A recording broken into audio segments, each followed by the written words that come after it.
નમસ્કાર વિદ્યાર્થી મિત્રો, તો હવે આપણે જોવાનું છે સુદામા ચરિતનો 14 જે કડવાનો કથાસાર છે તે. તો એમાં જોઈએ કડવા નંબર 1. આખ્યાનની પરંપરા પ્રમાણે આરંભ કરતા પહેલા કવિ પ્રેમાનંદ ગુરુ ગણપતિ, અંબા અને વિષ્ણુને પ્રબળ મતિ અને વિમળ વાણી પામવા પ્રાર્થના કરે છે. એટલે કે આ મંગલાચરણની શરૂઆત છે. આખ્યાનના મુખ્ય ભાવ ભક્તિનું પણ સૂચન કરી દે છે. ગ્રંથ લેખનમાં વિઘ્ન ન આવે એટલા માટે વિઘ્નહર્તા ગણપતિને, શક્તિ માટે અંબાને, પ્રબળ બુદ્ધિ અને શુદ્ધ વાણી માટે સરસ્વતીને, જેની કૃપાથી કાવ્યકલા મળી રહે તેવા ગુરુને તથા લક્ષ્મી અને લક્ષ્મીપતિ વિષ્ણુ એટલે કે રમા અને રમણનું સ્મરણ કરે છે. આને આખ્યાનનું મંગલાચરણ કહેવાય. તો આખ્યાનનું પ્રથમ કડવામાં શરૂઆતમાં મંગલાચરણ હતું. આગળ જોઈએ તો સુખદેવ રાજા પરીક્ષિતને ભગવાનના દશમ સ્કંદના 80મા અધ્યાયમાં સુદામા ચરિત્રની જે કથા કહી છે તે પ્રેમાનંદ કહે છે. મતલબ કે પ્રેમાનંદ જે સુદામા ચરિત્રની કથા આપણને કહી સંભળાવે છે તે કથા ભાગવતના દશમ સ્કંદના 80મા અધ્યાય પ્રમાણેની છે. એટલે કે સુદામા ચરિત દશમ સ્કંદના 80મા અધ્યાયમાંથી લેવામાં આવેલું છે. તો હવે આપણે કથા જોઈએ. સાંદીપની ઋષિના આશ્રમમાં શ્રી કૃષ્ણ અને બલરામ ભણવા માટે આવે છે. તે નિશાળ એટલે કે આશ્રમ. નિશાળમાં સુદામા નામનો એક શિષ્ય પહેલેથી ભણતો હતો. જ્યારે સાંદીપની ઋષિના આશ્રમમાં શ્રી કૃષ્ણ અને બલરામ ભણવા આવે છે ત્યારે તે આશ્રમમાં સુદામા તેઓ વહેલેથી જ ભણતો હતો, માટે વડો નિશાળીઓ કહેવાતો હતો. કૃષ્ણ બલરામ બંને વિદ્યા અભ્યાસની સલાહ સુદામા પાસેથી લેતા હતા. ત્રણ સાથે મળીને ભિક્ષા લાવતા, સાથે જ ભણતા, સાથે સૂતા. એટલે કે સુદામા, બલરામ અને શ્રી કૃષ્ણ ત્રણેય સાથે અભ્યાસ કરતા અને સાથે ભિક્ષા પણ લાવતા. વિદ્યા અભ્યાસ પૂરો થતાં ત્રણેય છૂટા પડે છે.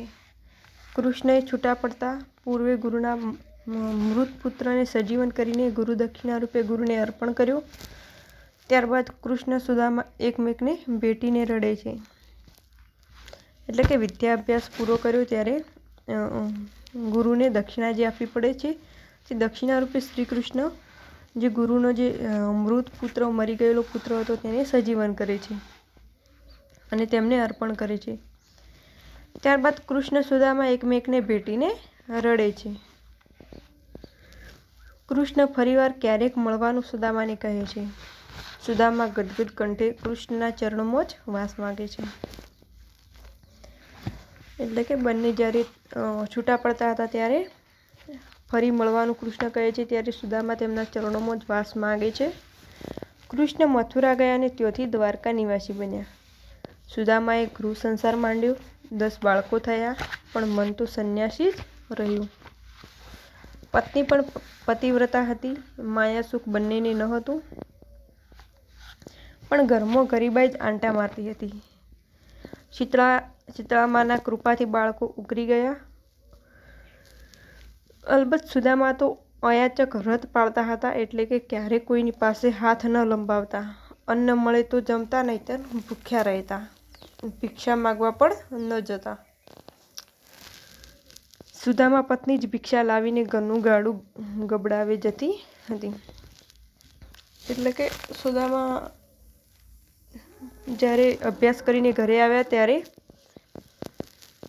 તેઓ સંસાર બાંધે છે અને તેમને 10 બાળકો થાય છે, પરંતુ તે અયાચક વ્રત પાળે છે અને તે કોઈની પાસે હાથ લંબાવતા નથી, ભિક્ષા પણ નથી માગતા. તેમની પત્ની ભિક્ષા માંગીને તેમનું ઘર સંસાર ચલાવે છે.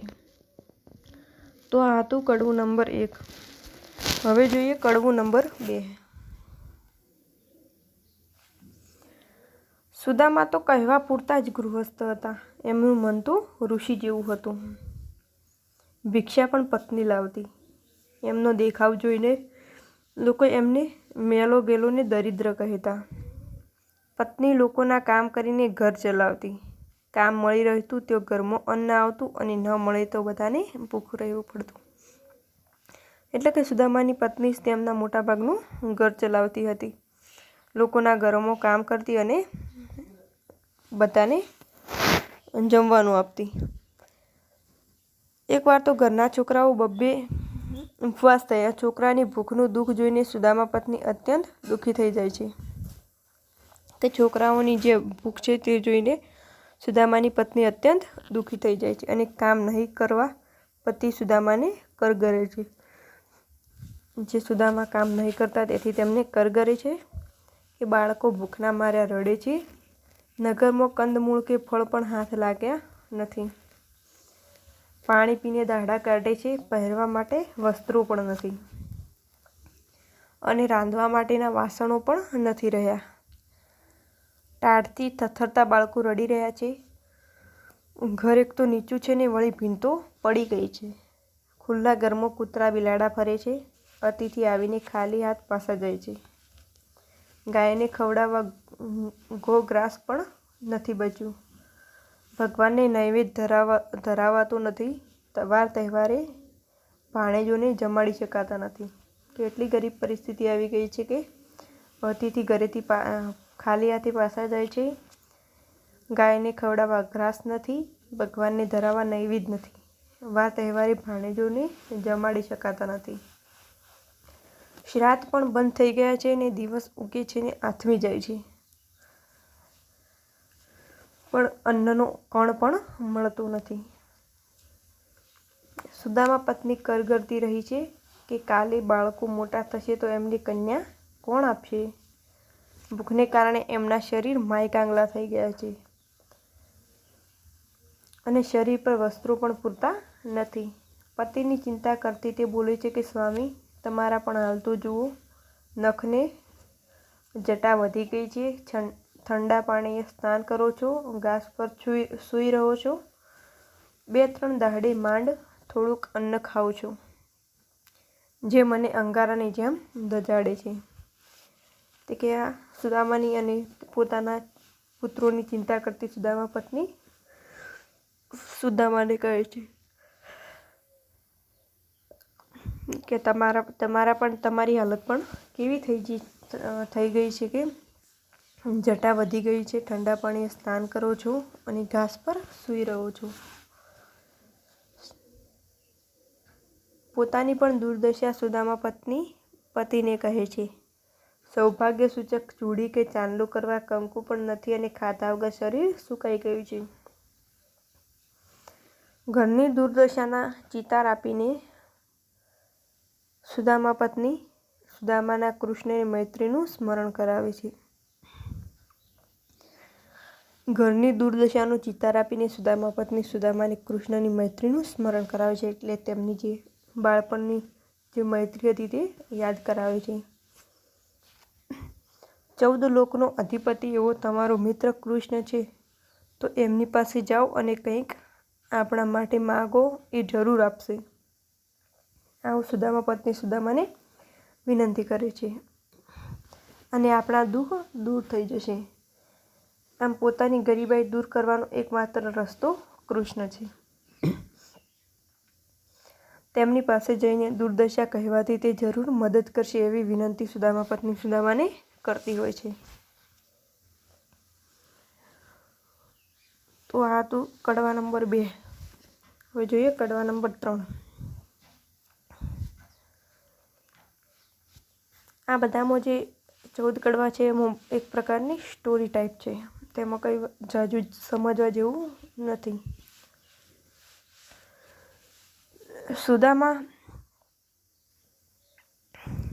સુદામા પત્ની સુદામાને કૃષ્ણ પાસે જવા આજીજી કરે છે. તમે મિત્ર પાસે જાઓ, તે જરૂર આપણા દુઃખ દૂર કરશે. અને પાછી આશ્વાસન આપતી હોય તેમ ઉમેરે છે કે કદાચ ને મિત્ર પાસેથી ધન નહીં મળે તો મિત્રના દર્શન થશે ને. ગોમતીમાં સ્નાન કરવાનું ફળ તો મળશે જ ને. આમ કહીને પતિને જવા માટે તૈયાર કરે છે. કે સુદામા પત્ની સુદામાને કૃષ્ણ પાસે જવા આજીજી કરે છે અને ઉપરથી આશ્વાસન પણ આપે છે. પત્નીના પ્રશ્નના જવાબમાં સુદામા કહે છે કે બ્રાહ્મણને બીજા પાસે માંગવામાં કોઈ વાંધો કે પ્રતિબંધ નથી, પણ મિત્ર આગળ તે પ્રતિજ્ઞા તોડીને માંગવા જતા જીવ કપાય છે. કૃષ્ણ પાસે જવા નહીં જવા અંગે પતિ પત્નીમાં મતભેદ ચાલે છે. પત્ની મોકલવા માટે ને જઈને માગવા માટે મક્કમ છે, તો સુદામા નહીં જવા અને નહીં માગવા માટે અડગ છે. સુદામા પત્ની કહે છે કે કૃષ્ણ તો 14 ભુવનનો રાજા છે, એની પાસે માંગવામાં શરમ શેની?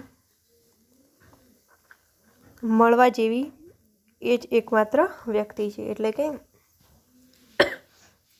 બાળપણનો તમારો એકમાત્ર જે મિત્ર છે, જે 14 ભુવનનો રાજા છે, તેમના પાસે માંગવામાં શેની શરમ? અને જે આપણા દુઃખ દૂર કરવાનું આ એક જ માત્ર ઉપાય છે. એને પ્રણામ કરીને વિનયપૂર્વક ઉદર નિમિત્તે માગી જ શકાય. આમ ટેક લઈને બેસી રહીશું તો ભૂખે મરીશું, અને વળી બ્રાહ્મણ થઈને માગતા શરમ શેની? તે તેમને ખૂબ જ આજીજી કરે છે અને કૃષ્ણ પાસે મોકલવાનું સુદામાને વિનંતી કરે છે. એકવાર એની પાસે જઈને માગો, હું તમને બીજી વાર નહીં કહું. પરંતુ સુદામા મક્કમ છે. નહીં જવા માટે તે પત્ની સામે દલીલો કરે છે. પોતે પોતાના મિત્ર પાસે કદાપી માગે નહીં તેવી દલીલો કરે છે. મારું આવું દુર્બળ શરીર જોઈને લક્ષ્મીપતિ શું વિચારશે? એને શરમ આવશે. 2 હાથ જોડીને ગરીબડા બનીને માગું એના કરતાં તો મરણ સારું. અને એ તો અંતર્યામી છે, એને બધી જ ખબર હોય. પત્ની વળથી દલીલમાં ધ્રુવ, વિભીષણ, પ્રહલાદ, અંબરીશ જેવા ભક્તોના ઉદાહરણ આપીને કહે છે.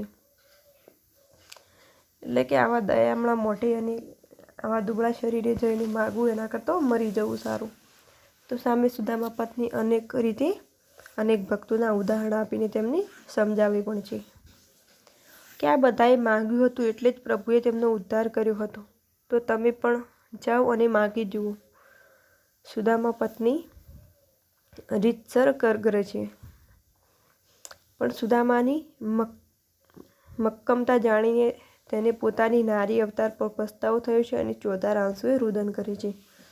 આટલું બધું સમજાવવા છતાં, કરગરવા છતાં સુદામા અડગના અડગ રહે છે. તે કૃષ્ણને ત્યાં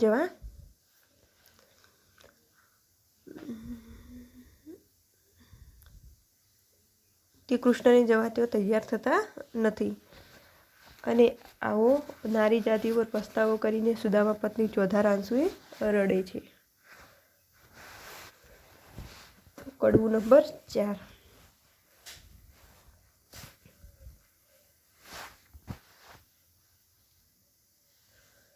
પત્નીને હૈયાપાટ રડતી જોઈને સુદામા તેને કર્મફળનો સિદ્ધાંત સમજાવવાનો પ્રયત્ન કરે છે. જ્યારે સુદામા પત્ની રડે છે ત્યારે સુદામા તેને કર્મફળનો સિદ્ધાંત સમજાવવા તેમને પ્રયત્ન કરે છે. અને પત્નીને પ્રેમપૂર્વક સમજાવવામાં થઈ છે કે તું તારી જીદ છોડી દે. વિધાતાએ આપણા ભાગ્યમાં જે લખ્યું છે તે મિથ્યા થવાનું નથી. સારા ખરાબ કર્મોનું ફળ દરેકને ભોગવવું પડે છે. આપણે કોઈને કશું આપ્યું નથી તો આપણને ક્યાંથી મળે? આમ સુદામા પોતાની પત્નીને એક કર્મનું સિદ્ધાંત સમજાવવા પ્રયત્ન કરે છે કે તારી જીદ તું છોડી દે અને જેવા કર્મો કર્યા છે તેમનું ફળ દરેકને ભોગવવું પડે છે. કે બાવટો કે બંટી વાવીએ તો ડાંગર કે ચોખા ક્યાંથી મળે? એ તો જેવું વાવીએ તેવું જ લણી શકીએ. એટલે કે જેવું કર્મ કરીએ તેવું જ ફળ આપણને મળી શકે. કે આપણે કેવા સારા કર્મ કર્યા છે તે આપણે ફળની આશા રાખીએ. પાણી પહેલાં પાળ બાંધવાની હોય, પાણી વહી જાય પછી પાળ બાંધવાનો શું અર્થ? આપણે વ્રત, ઉપવાસ, તીર્થધામ જેવા કાર્યો કર્યા નથી, પિતૃ તર્પણ કર્યું નથી, કાગડા કૂતરા ગાયને ખવડાવ્યું નથી, હોમ હવન કર્યા નથી, બ્રાહ્મણોને જમાડ્યા નથી, અતિથિઓને જમાડ્યા નથી, તો આપણને કેવી રીતે અન્ન નહીં પામી શકીએ? આ બધું સુદામા પત્નીને તે સમજાવે છે કે આપણે કોઈ પણ કર્મ સારા કર્યા નથી તો આપણે અન્નને કઈ રીતે પામી શકીએ? આપણે કદી ભગવાનને પ્રસાદ ધરાવ્યો નથી તો પછી આપણને અન્ન ક્યાંથી પ્રાપ્ત થાય? માટે તું હરિચરણને મન રાખ, સંતોષમાં સુખ માન અને ભક્તિમાં જીવ પરો. આ બધી આપણામાં કર્મની ગતિ છે. એટલે કે હરિચરણમાં મન રાખ, સંતોષમાં સુખ માન, ભક્તિમાં જીવ રાખ. આ બધી આપણા કર્મની ગતિ છે. પરંતુ સુદામા પત્નીને પતિનો કર્મફળનો સિદ્ધાંત ગમતો નથી. એને તો અન્ન જ જોઈએ છે કે બે દિવસ ભૂખ્યા રહેવાથી મનુષ્યને અન્નની જ ખૂબ જરૂર પડે છે, તેમ આમને પણ અન્નની જ જરૂર છે. અને તેથી અન્નનો મહિમા ઋષિ સુદામાને સમજાવે છે. જ્ઞાન કરતાં અન્નની અને અત્યારે તાતી જરૂર છે. બાળકો અન્ન વિના ટળવળે છે ત્યારે પતિનું જ્ઞાન તેને કોરું લાગે છે. કે જ્યારે ઘરમાં બાળકો અન્ન વગર ટળવળતા હોય ત્યારે કોઈ પણ વાત સાંભળવી ગમતી નથી. તેમ આ સુદામાનું જ્ઞાન પણ તેમની પત્નીને કોરું લાગે છે. પતિએ પગે પડીને તે અન્ન લાવવા કહે છે. સુદામાની પત્ની સુદામાની પગે પડીને રોવે છે અને અન્ન લાવવા કહે છે. મોટા મોટા ઋષિમુનિઓને પણ અન્ન વિના ચાલ્યું નથી. એટલે કે ઋષિમુનિઓને પણ અન્ન વિના ચાલ્યું નથી અને ભોજન કરવું જ પડે. એટલે જ મહાદેવજીએ ભોજન વિના ભજન પણ સૂજે જ નહીં. આખો સંસાર અન્ન ઉપર નિર્ભર છે. કે આખો સંસાર છે તે અન્ન પર નિર્ભર છે અને એટલે જ મહાદેવજીએ અન્નપૂર્ણાને પોતાની પાસે અને સાથે રાખ્યા છે. ઋષિઓ પણ અન્ન માટે જ કામધેનુની સેવા કરે છે તો આપણે તો વળી કોણ? આમ સુદામા તેમની પત્નીને કહે છે. દેવો પણ કલ્પવૃક્ષ પાસે ઈચ્છિત વરદાન માગે છે. અન્ન વિના ધર્મ પણ સૂઝતો નથી. કે અન્ન વિના ધર્મ પણ સૂઝતો નથી. ભજન કોઈ ભક્તિ પણ સૂઝતી નથી ભૂખ્યા પેટે. સમસ્ત સંસારને અન્ન જોઈએ છે અને એ જ અનિવાર્ય છે. માટે હે ઋષિરાજ, તમે તમારા મિત્ર કૃષ્ણને જઈને મળો એમ જ પગે લાગીને કહું છું. અને મને વિશ્વાસ છે કે ધરણીધર આપણા દુઃખને દૂર કરશે. આ બધું કૃષ્ણની પત્ની સુદામાની પત્ની સુદામાને વિનંતી કરે છે. કડવું નંબર 5. પત્નીના કાલાવાલા આજીજી, જીદ અને રુદનની સામે સુદામા ઝૂકી જાય છે. કે જ્યારે એટલા કાલાવાલા અને જીદ કરતી હોય છે સુદામા પત્ની, તેના આગળ સુદામાને પણ ઝૂકવું પડે છે. બાળકો ભૂખના માર્યા ટળવળે છે તો પત્નીનો શો વાંક? એમ સમજીને સુદામા દ્વારિકા જઈને કૃષ્ણને મળવાની તૈયારી બતાવે છે. આ અંતે સુદામા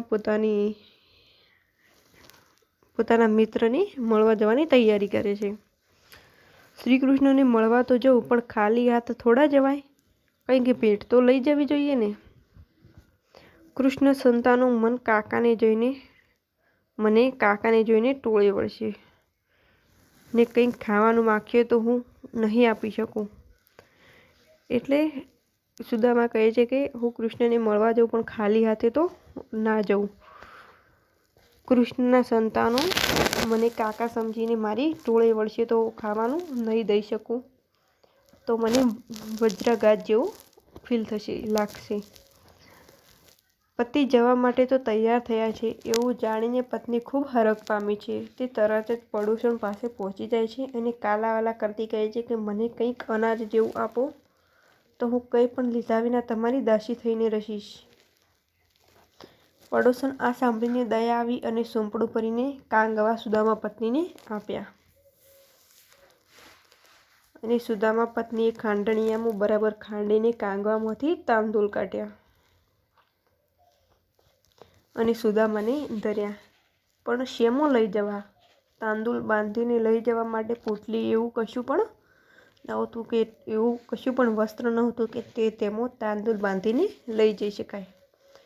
છેવટે 10-20 ચિંથરા ભેગા કરીને રત્નની જેમ તાંદુલને તેમાં ભર્યા. દ્વારિકા જતા સુદામાની બાળકો રડતા મૂકે કહે છે કે પિતાજી, ત્યાંથી એવું લઈને આવજો કે અમારી ભૂખ દૂર થઈ જાય. આમ જ્યારે સુદામા દ્વારિકા જવા નીકળે છે ત્યારે તેમના જે બાળકો છે તેમને કહે છે કે પિતાજી, અમારે માટે એવી વસ્તુ લઈને આવજો કે અમારી ભૂખ હંમેશા માટે દૂર થઈ જાય.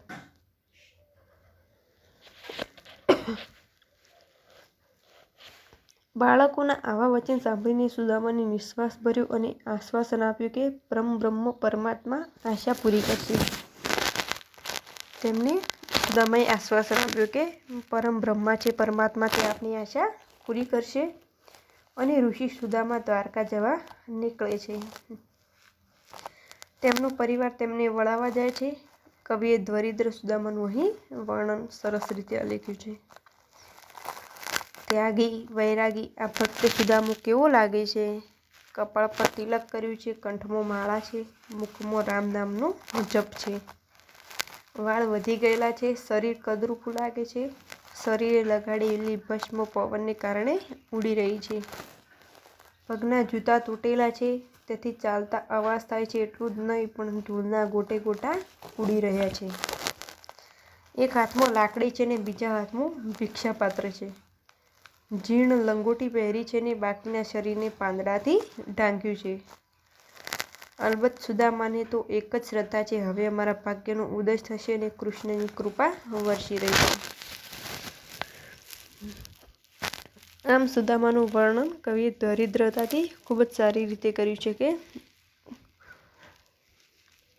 માથા પર તિલક છે, કંઠમાં માળા છે, મુખમાં રામ નામનો જપ છે, વાળ વધી ગયા છે, શરીર કદરૂપું છે, શરીરે ભસ્મ એટલે કે રાખ લગાડી છે, પવન આવતા તે પણ ઉડી રહી છે.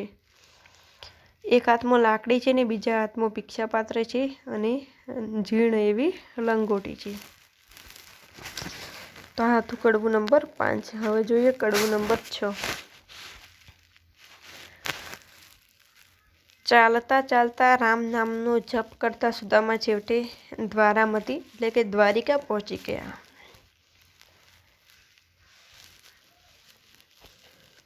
ચાલતા ચાલતા અને રામ નામનો જપ કરતા સુદામા છેવટે દ્વારિકા પહોંચી ગયા અને સુવર્ણના કોટ કિલ્લા અને માણેક રત્નથી જડેલ કાંગરાથી દ્વારકા જગારા મારી રહી છે.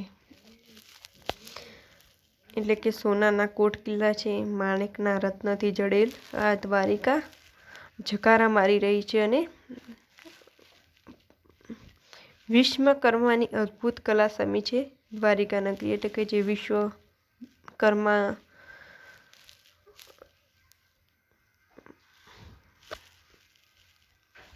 વિશ્વકર્મા છે તેમની અદ્ભુત કલા સમી છે દ્વારિકા નગરી. સૈનિકોના બુરજ અને પહેરીગીરોની દેવડી એટલે કે મકાન છે.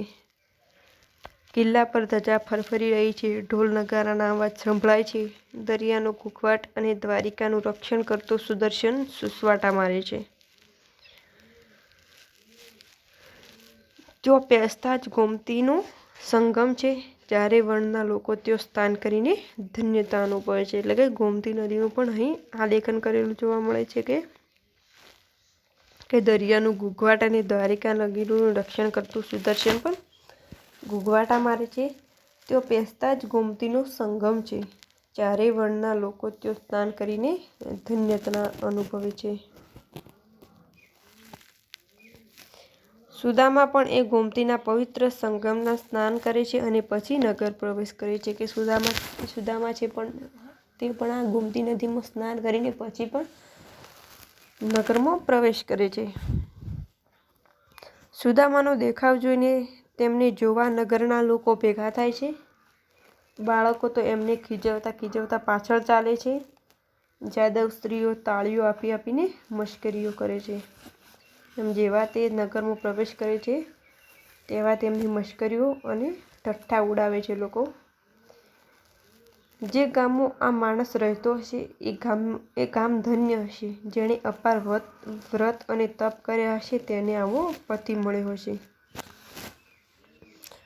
તેવું સુદામા વિચારતો હોય છે. કોઈ કટાક્ષમાં સુદામાને ચંદ્ર તો કોઈ કામદેવ કહે છે. ટૂંકમાં સ્ત્રી બાળકો સુદામાની હાંસી ઉડાવે છે. એટલે કે કોઈ કટાક્ષમાં સુદામાને ચંદ્ર કહે છે તો કોઈ કામદેવ પણ કહે છે. આમ સ્ત્રી અને બાળકો સુદામાની હાંસી ઉડાવતા હોય છે. પરંતુ સુદામા સહેજ પણ વિચલિત થયા વિના હસતા હસતા આગળ વધી જાય છે અને છેવટે નગરના કોઈ વૃદ્ધ ને ડાહ્યા માણસને સુદામાની સાધુ ચરિત્રની દૃષ્ટિ ઓળખીને તેમને ઊભા રાખી સમાચાર પૂછે છે. તે ક્યાંથી આવ્યા, ક્યાં જવું, આમ વગેરે બધા સમાચાર કોઈ વૃદ્ધ માણસ તેમને પૂછે છે. જવાબમાં સુદામા કૃષ્ણને મળવાનું પ્રયોજન બતાવે છે. પેલા વૃદ્ધે કૃષ્ણનું સરનામું બતાવ્યું તે પ્રમાણે સુદામા કૃષ્ણના મહેલ પાસે પહોંચી જાય છે. એક ડાહ્યા માણસ દ્વારા જે કૃષ્ણનું સરનામું બતાવ્યું છે તે સરનામા પ્રમાણે કૃષ્ણના મહેલ પાસે સુદામા પહોંચી જાય છે.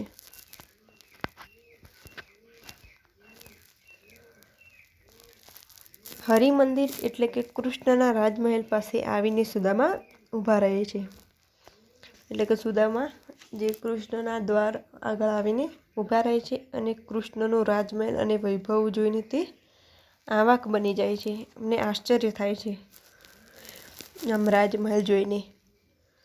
મહેલની રક્ષા કરતા દ્વારપાળો આંટા ફેરા મારે છે. અંદર જવું કઈ રીતે તેની વિમાસણમાં સુદામાનું ચિત્ત ચકડોળે ચડે છે.